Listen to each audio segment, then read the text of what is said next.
వాతావరణంలో పారిశ్రామిక వ్యర్థాల నుంచి, okay, for example industrial pollutants అయినటువంటి పారిశ్రామిక వ్యర్థాలైనటువంటి సల్ఫర్ డయాక్సైడ్ మరియు ఆక్సైడ్స్ ఆఫ్ నైట్రోజన్లు వాతావరణంలోని గాలిలోని తేమతో కలిసి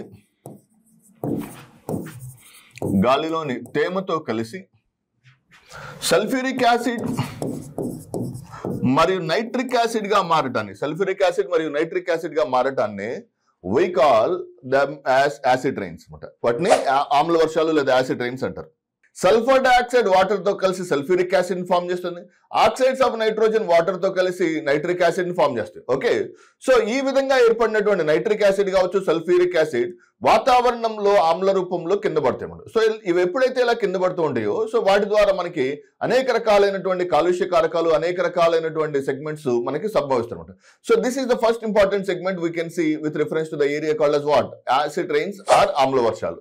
సో ఈ ఆమ్ల వర్షాలు, ఓకే, సో ఈ ఆమ్ల వర్షాల వలన భూమిపై ఉన్నటువంటి అనేక రకాలైనటువంటి కారకాలు సంభవిస్తాయి. ఓకే, సో ఇక్కడ సల్ఫ్యూరిక్ యాసిడ్ ఎప్పుడైతే తాజ్ మహల్ మీద పడుతుందో, తాజ్ మహల్ యొక్క నిర్మాణంలో ఈ మార్బుల్ స్టోన్ ని వినియోగించారు. What is the structure that has been used in Taj Mahal? Is nothing but marble stone. ఈ sulphuric acid, nitric acid Taj Mahal యొక్క ఉపరితలంపై పడిన తర్వాత Taj Mahal, okay, sulphuric acid యొక్క ప్రభావం వల్ల తాజ్ మహల్ యొక్క మార్బుల్ స్టోన్ లేత పసుపు రంగులోకి మారుతుంది. It will be converted into pale white, light yellow colour. అలా పేల్ ఎల్లో కలర్ లోకి మారే మెకానిజమే దాన్నే మార్బుల్ క్యాన్సర్ అంటారు. Okay, so I hope you understand the concept. Okay, marble cancer అంటే సల్ఫ్యూరిక్ యాసిడ్ తాజ్ మహల్ యొక్క మార్బుల్ స్టోన్ మీద పడిన తర్వాత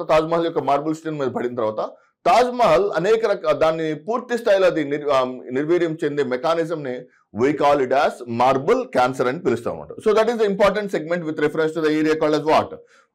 Acid rains.